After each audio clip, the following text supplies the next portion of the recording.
everybody. Today we're going to do the Senate prediction for the month of August. Had a ton going on, but I'm going to try to put out this quick video. So I'll plug in the obvious safe states. And while we do that, I wasn't really ready to make any big changes yet since last month. The big change was with Lindsey Graham. I was unable to cover that at the time. But if anything, now Republicans might be in a bit better of a position in South Carolina. But again, Dems are going to need 4 seats to take outright control. It does look like it's going to at least be somewhat of a blue wave at this point. We're not going to know for sure until the actual election, but I'm not going to put a whole lot of stock into it until the final 2 or 3 weeks. So with the safe states out of the way, let's go down to the likely ones. These should be between a 5 and a 10% margin. For the Dems, it's going to be the same couple of states. It's Minnesota and New Hampshire. Still got primaries coming up here, but it does look like Dems are clearly in control here, but not a total guarantee. That's why they're likely. Now for the Republicans, their 3 likely states are Montana, Nebraska, and Florida. Florida's the special, Nebraska is the independent Dan Osborne against Pete Ricketts, and Montana has a potential 3-way race, and it's possible the Democrat does drop out, but either way, it's going to go likely. Now we'll do the rest of the states one at a time. Lean are under 5%, tilt are 1% or less. First in Alaska, I'm going to hold it as a lean Republican for Dan Sullivan. Mary Peltola absolutely could win. Sullivan is far from a lock. He's actually vulnerable. If Dems actually flip this, I'm not going to be shocked. For now, I think the state is just a little bit too red. Sullivan would get it by a point or two, but we're going to watch it. Next in Texas, Paxton here also going to get it with a lean rating over Tallarico. Dems have high hopes of flipping this seat. It could happen. Some of the polling looks decent for Tallarico, although he's not getting 50%. We'll say Paxton is going to get it by a similar margin as Ted Cruz back in 18. How about in Iowa? Here, I think Ashley Hinson, she's going to be favored over Josh Turek.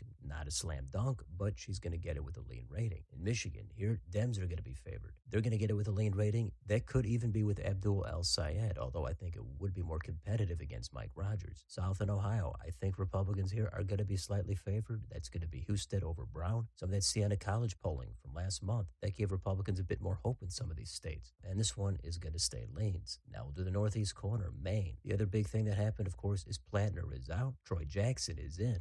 Maybe he's stronger, maybe he doesn't excite the base like Plattner did. Either way, in this environment, once you add it all up, I still think it's going to be a tilt for the Dems and a flip and a pickup. In North Carolina, it's going to be Roy Cooper defeating Michael Whatley by a lean rating. That's another flip and another pickup. Finally, in Georgia, John Ossoff, he's going to take down Mike Collins with a lean rating. So Dems do get North Carolina, they do get Maine, but they fall short. It's Republicans at 51, Dems at 49. Definitely a handful of these seats are in play. So the Senate is up for grabs. Republicans, I think, have an edge, but we're going to see what happens. That's it. Let me know in the comments. What do you think about your Senate prediction for August? With all the changes over the past month, have you made any big moves? How much of a blue wave do you think it's going to be? Let me know down below on your way out. Don't forget to like, share, and subscribe. Join if you'd like to support the channel. Thanks for watching. See you next time.